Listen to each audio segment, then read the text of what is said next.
They hospitals say St. Augustine Memorial never sleeps, but the dead do whisper. Room 13 was empty, until it started calling my name. You shouldn't have come back, Ethan, the night shift never ends. My name's Ethan Moore, and for 6 years I worked as an overnight nurse at St. Augustine Memorial, a hospital that, ironically, hasn't been memorialized for anything good. This story isn't fiction. I wish it were. What I'm about to tell you happened over the course of 4 nights, and even now, I can still smell the antiseptic and hear the echo of footsteps that weren't mine. It started on a Monday night, my first shift back after 2 weeks of sick leave. The halls were almost completely empty except for a few night staff and the distant hum of machines. I signed in, grabbed my clipboard, and checked the patient list.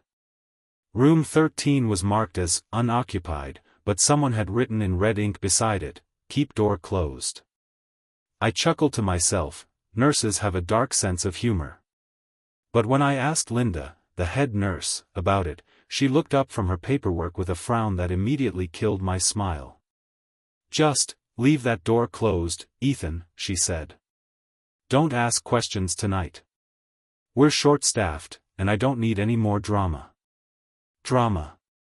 That's what she called it. I started my rounds at 11:30. The hallway lights flickered, one after another, as if someone were walking just ahead of me, triggering the motion sensors. Only, there was no one there. When I reached room 13, I noticed the temperature drop. Not slightly, drastically. It felt like stepping into a freezer. My breath fogged in front of my face. The door was sealed shut, but I swear, from inside, I heard a faint sound, like someone whispering my name. Then. I froze. My rational brain tried to explain it: old vents, creaking pipes, exhaustion. I'd heard those excuses before, and they usually worked. But not this time. That whisper came again, clearer this time, closer. "Ethan, help me." The hair on the back of my neck stood up. I leaned forward, placing my ear against the door. That's when I felt it, a heartbeat. Not mine. Not metaphorical. The door itself pulsed under my hand, slow and steady, as if it were alive. I stumbled backward, clipboard clattering to the floor. The fluorescent lights buzzed above me, then popped, one by one, until I stood in darkness lit only by the soft red glow of the emergency exit sign. I turned to run, but a figure stood at the end of the hallway. Tall. Thin. Wearing what looked like an old hospital gown that swayed as if in water. Its face, I wish I could describe it, but there was nothing there. No eyes. No mouth. Just smooth, pale skin stretching where a face should have been. I blinked. And it was gone. Linda's voice crackled through the intercom, making me jump. "Ethan, everything okay on your floor?"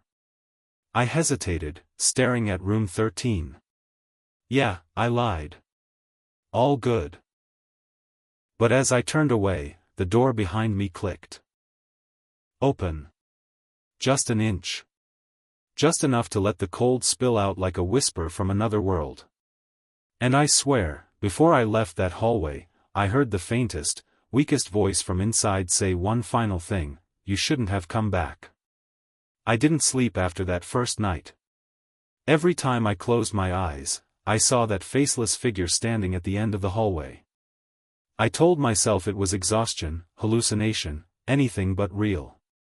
But when I came back for my next shift, I noticed something odd: the door to room 13 was no longer closed.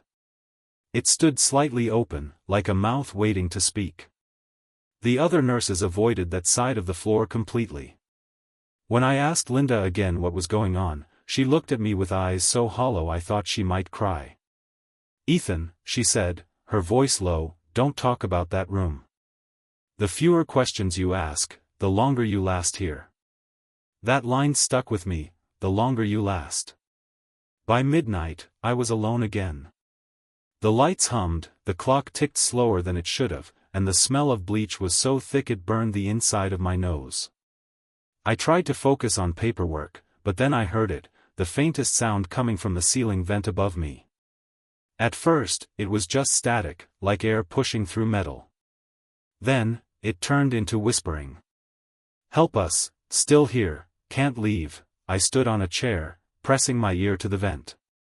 The voices were layered, dozens of them, maybe more, all speaking at once, too fast to understand. My skin crawled. I climbed down, heart pounding, but curiosity got the better of me. I followed the sound. It led me down the hall, past the nurse's station, past the elevator, straight to room 13. The door was now wide open. The lights inside were flickering, like a dying heartbeat. The room smelled of rust and something worse, something rotten. I stepped inside. The bed was unmade, the sheets half-ripped, and the heart monitor was still on, though no one was there to be monitored. The screen pulsed weakly, midnight. 001, then flatlined. And then, from the vent above the bed, a voice I recognized whispered, "Ethan." I froze. My mother's voice. She'd died in this hospital 3 years ago. I stumbled backward, shaking my head. "No, no, that's not possible." "Why didn't you stay with me?" she whispered again. Tears filled my eyes. "You're not her," I said out loud, my voice trembling. "You're not my mother." The voice laughed, low, broken, and hollow. "No, but she's here. We all are." The vent rattled violently, as if something inside was clawing to get out. I bolted from the room, but as I reached the hallway, I saw the figure again. Same pale gown. Same faceless head. Only this time, it wasn't standing still. It was crawling. Arms bent backward, spine twisting, its body scraping against the linoleum floor as it dragged itself toward me. The sound, oh God, that sound, of bone against tile, slow and deliberate. I ran. Every hallway looked the same. Every door looked wrong. When I finally reached the stairwell, I nearly tripped over my own feet. I slammed the door behind me, gasping for breath. And then I heard it through the vent above the landing, whispering, faint but distinct. "Don't run, Ethan.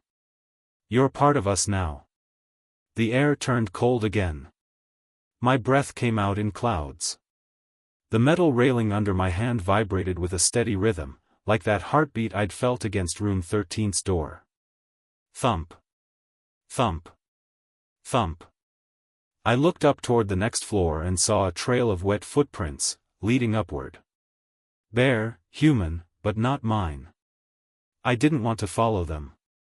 Every instinct screamed at me to quit, to leave, to never come back.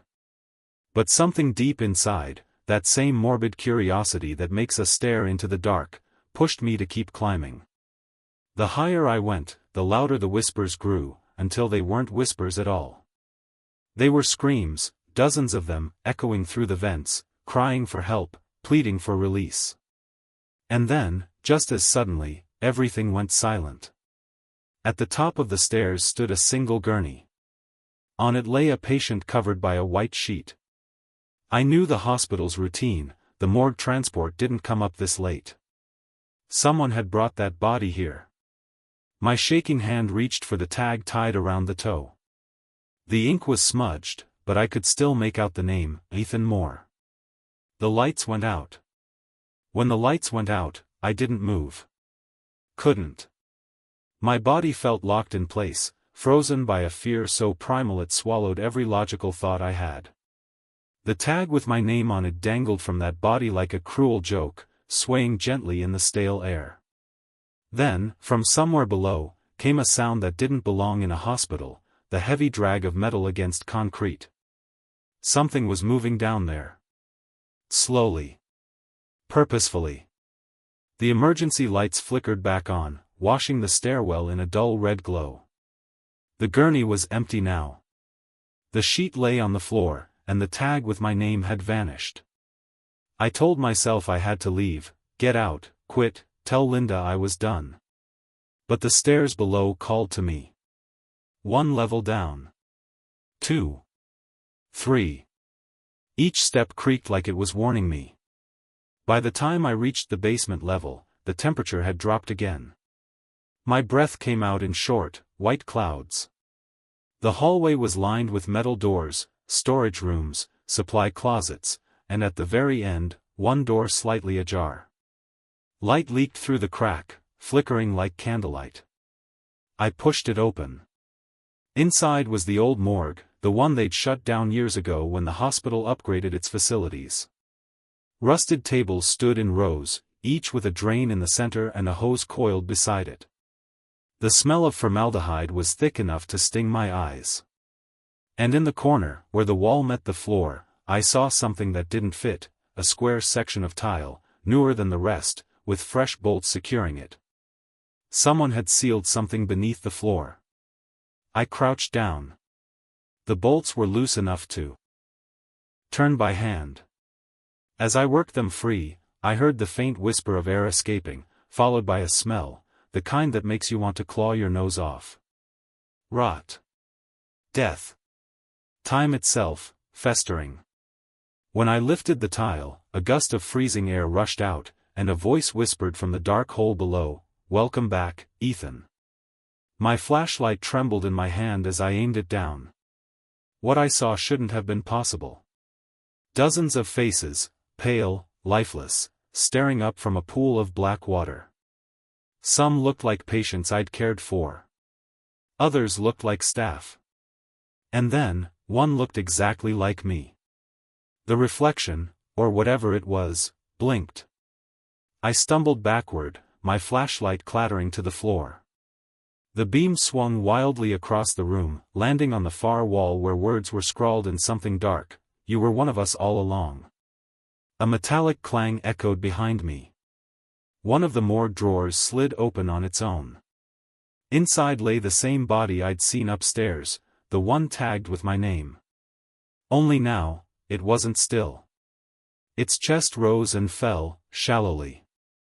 I took a step closer, heart pounding in my ears. The body's lips moved. "Help me," it whispered. "They won't let me go." My knees went weak. "Who?" I asked. "Who won't let you go?" I smiled. The eyes snapped open. "They don't want the living to leave." The lights in the morgue exploded. Glass rained down as every metal table began to shake. The walls groaned, and from the open hole in the floor, pale arms began reaching out, clawing, grabbing, dragging themselves free. I turned and ran, tripping over hoses and gurneys. The screams behind me were a chorus of agony, some human, some not. I slammed the door shut and sprinted for the elevator, hammering the button until it dinged open.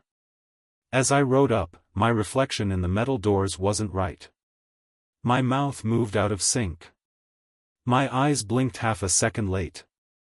And when the doors opened on the main floor, the hospital was empty. Every clock had stopped at 3:03 a.m. The monitors were silent. The halls, lifeless. Then I heard a sound from the intercom. A voice, faint and static-filled, "Ethan, please return to your post in the morgue." I backed away. No, I'm not going back there. But then the elevator doors closed behind me on their own. And in their reflection, I wasn't alone. Standing just over my shoulder was the faceless figure, its head tilted, its hand resting lightly on my arm. And in my own voice, it whispered, "You already are back. You know that saying, the night is darkest just before the dawn? Whoever said that never worked the night shift at St. Augustine Memorial. Because dawn never really comes here." When the elevator doors opened, I expected to see the same hall I'd left behind. But this wasn't my hospital. Not anymore. The walls were rotted, the paint peeling in strips like dead skin. The lights above swung from broken wires, flickering weakly. The smell of decay clung to the air, thick and sour. My footsteps echoed. Too loud, like I was walking through a hollow body. And then I saw the clock on the wall. Still stuck at 3:03 a.m. I started running, past the nurse's station, past the patient rooms, but every corridor bent back on itself. No matter which turn I took, I ended up right where I began, room 13. The door was wide open now. Inside, the bed was gone. The walls were covered with mirrors, old, cracked mirrors that reflected things that weren't me. In one reflection, I saw myself still in the morgue, lying on the table, my chest stitched shut. In another, I was standing in the stairwell, whispering through the vents. And in one, I wasn't human at all, my face stretched, my mouth opening too wide, my eyes black and hollow. The voice came again, soft, almost gentle. "Ethan. You're finally awake." I turned. Linda stood in the doorway. Only, it wasn't really her. Her uniform was blood-stained, her eyes entirely white. She smiled the way someone smiles when they've forgotten what it means to be alive. "You weren't supposed to come back," she said. "We buried that part of you." "What part?" I asked, my voice shaking. "The part that died in this hospital 3 years ago." My throat went dry. "That's not true." I didn't, but I remembered. The night my mother died. The code blue alarm. The defibrillator that failed. The heart monitor's flatline that didn't just belong to her. It belonged to me. The memory hit like a freight train. I saw my own hands trembling as I tried to save her. Saw the arc of electricity, the smell of burnt air, the slip, and then nothing. Linda stepped closer. "You've been on shift ever since, Ethan. The hospital doesn't let go of its own." I backed away, shaking my head. "No. No, I left. I went home." Did you?" she asked, tilting her head. "Think, Ethan. When's the last time you saw the sun?" The mirrors around me began to ripple, as if the glass were liquid. In each reflection, the other versions of me began to move independently, whispering, reaching out. "Join us," they said in unison. "Finish your shift." The ground beneath my feet started to vibrate, and the cold rushed back in waves so strong it felt like the air itself was screaming. My reflection in the center mirror stepped forward, right through the glass. It smiled with my face, but there was something wrong behind the eyes. "You can't escape what you already are," it said. I turned to run, but the door had vanished. The room stretched endlessly, mirrors multiplying, each one showing a different version of me, some dead, some decaying, some still whispering to patients who weren't there. I screamed. My reflection screamed back. The mirrors shattered all at once, exploding in a rain of glass and light. And in that flash, I saw it, the truth. I never left the hospital. I never clocked out. The night shift never ended. Now, when the staff walks past room 13, they say they sometimes hear someone still doing rounds. Footsteps pacing the hall. Papers shuffling. A quiet voice whispering patient names that don't exist. They say if you listen close enough, you can hear me breathing through the vents. Because St. Augustine Memorial doesn't heal people anymore. It keeps them. And I'm still here. Watching. Waiting. For the next name on the list.